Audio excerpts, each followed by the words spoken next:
Yan, may nakita kaming bahay sa nasa gitna ng bukid. Pero po walang nakatira.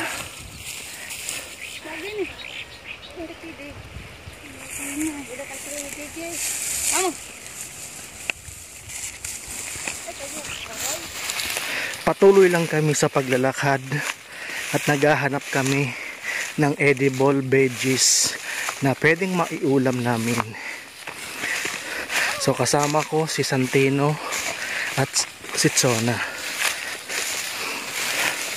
Alas 3 na ng hapon po kami. Naglalakad pa rin.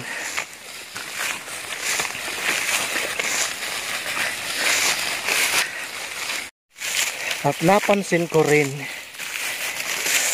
na ang bukid ay bitak-bitak. Talaga na nga naman na El Nino na. So pati ang ilog po ay tuyo. Wala na ring tubig. So masakit dumaan dito sa bitak-bitak. Posible kang masugatan dahil ang paa mo ay kasyang-kasya dyan sa butas. Yan. Dahil sa sobrang init ng panahon, di nagpaparamdam ang ulan. Kaya po nagkabitak-bitak na ang lupa dito po sa bukid. O ba? Paano sa kay Santino? 1, 2, 3. Go! Talon!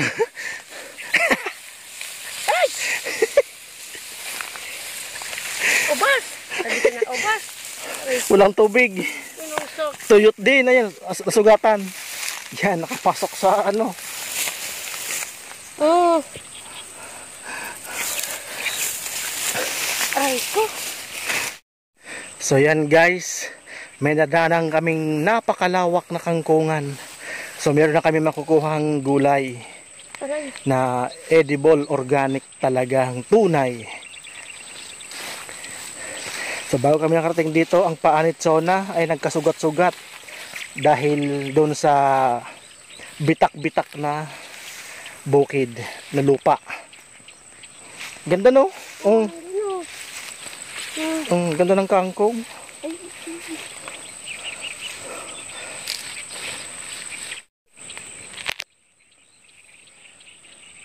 Wala. Ano yun o? Hala! Ay!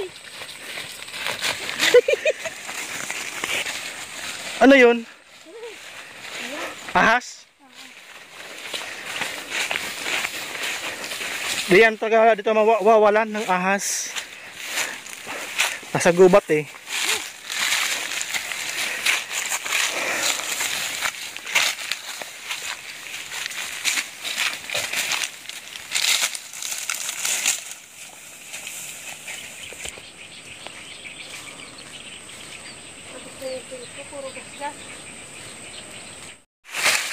Pagbasta ko yung kuwan. Bulusan. Kalambay.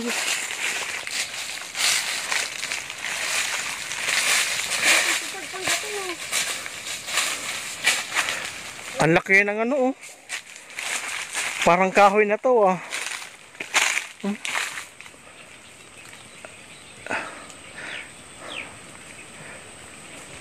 Ano yung sabi mo, ano, sigakawan? Oo. Nanonood? Elephant ears, ayan oh.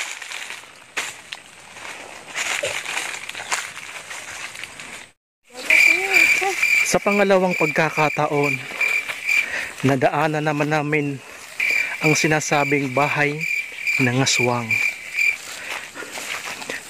Bali-balita po yan na may aswang dito. Ito ang bahay.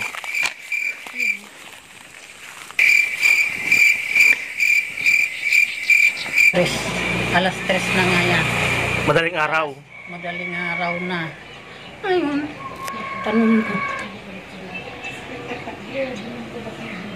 Nawala. Sabi ko, hindi pa yata. Sabi ko, hindi pa yata alas 3. Tumakbo ako doon sa bahay namin. Tingnan ko.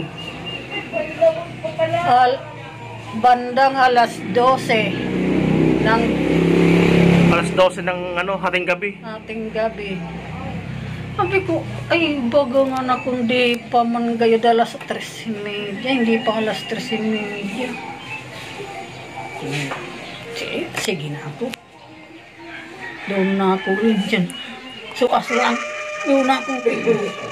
Tapos, Doon sa sentro. doon na ako siguro akbot na aswang. Bisa ako nangitong na aswang pala ko. Siyempre maganas ang kada ko. Sabi ko yan, unong ka na. Tanga doon ko.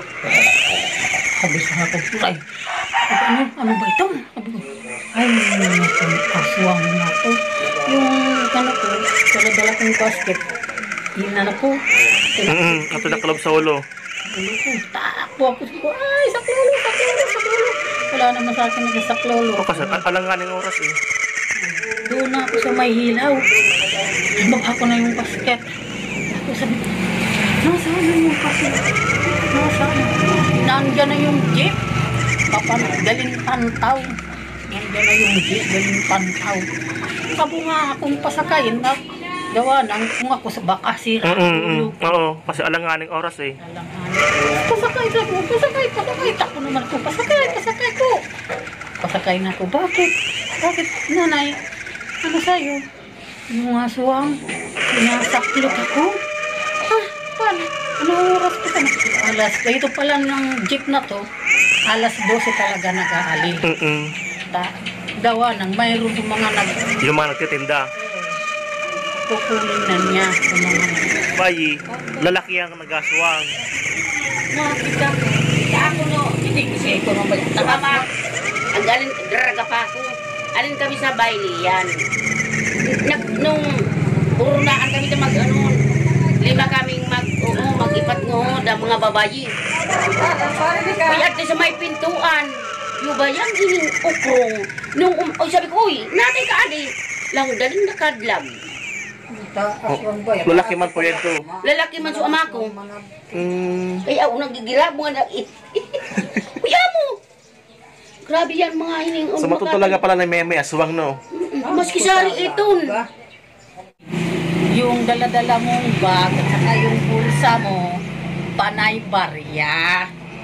Pag may barya, di ka mabubuhat ng aswang. Di ka niya makukuha ng aswang kasi takot yan sa barya. Mabigat. Ganun pala yun. Sabi nung mga bibilihan ko doon.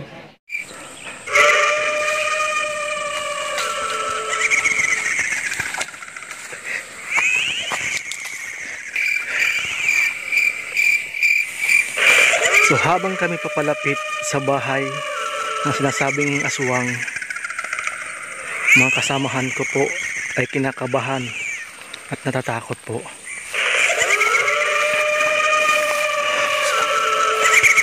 Subukan po namin nalapitan kung talaga pong may nakatira sa bahay na yan.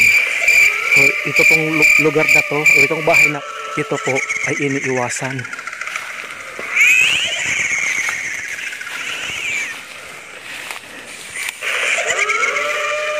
Napakatahimik na lugar.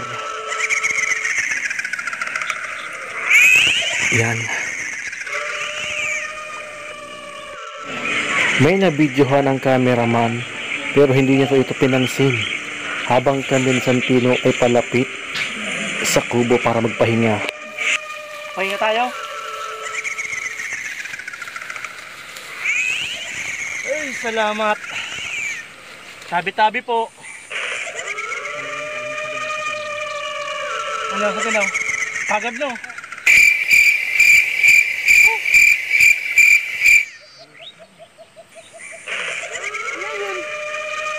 Ano saan? Aswang! Kuripas kami ng takbo ng Santino. Walang lingon-lingon, basta nakatakbo lang.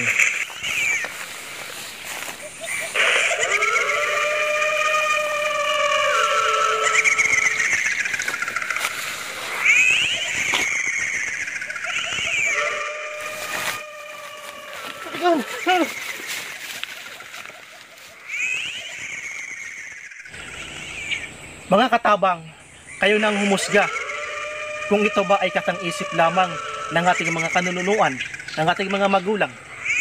Sang panig ba ng ating bayan, Luzon, Visayas at Mindanao, sa bawat barangay, bayan sa ating lugar ay may mga balibalita, may mga kwento-kwento ng mga kababalaghan sa aswang man o sa kung ano pa man ng mga elemento. Alam naman natin, kayo mismo ang naka-witness o nakasaksi sa mga pangyayaring ito, sa mga misteryo na nagaganap mula noon at hanggang ngayon ay ganun pa rin ang mga balibalita na may mga aswang. Sana po nag-enjoy kayo sa aming vlog. May mga segment kaming mga pampag-good vibes para po habang nagantay kami ng mga at aming sponsor, heto muna ang ginagawa namin para makapag-update kami kay YT at sa Facebook. So sana po nag-enjoy kayo at salamat po sa ating mga benefactor o sa ating mga sponsor sa mga gusto pong tumulong. Nasa baba po ng screen, message nyo po si Katabang Dave. At ko ang ating mga YT friends, especially sa ating mga sponsor at sa mga member natin sa YT. Mama Lou Carps from Canada, The Libs Family from California, Nane Rama OFW sa Bahrain, at ang ating mga members, Fabs Jen, Graceland TV, Ma'am Relby Vlog, at si Ma'am Erlinda na taga Europe. Sa mga Team Puso na mga nandyan, Ma'am Erlyn Kers, na isa nating mga masugid na follower at subscriber, mga viewers natin dyan, Bicolanos TV, at sa lahat po ng mga nandyan, maraming salamat. Manay Burgess Vlog, Try Vlogs, Princess Freya, at marami pa pong iba. Hindi ko na po maiisay sa lahat. So ating may mga magandang puso po dyan sa mga gusto pong mag-sponsor o tumulong po sa ating mga kababayan na higit na nangangailangan, sa mga deserve natin ng mga kababayan. Saludo po ako sa inyo. Sa mga gusto po, nasa baba po, makikita po, paki-message nyo po si Katabang Dave sa aking messenger. Doon po kayo. At saka po, pwede nyo po akong i-text o tawagan sa aking cellphone number na makikita po sa screen. Nasa baba po. Maraming salamat po and God bless. Sana po palagi kayong igabay ni God sa panig man ng mundo. Saludo po kami sa inyo. God bless.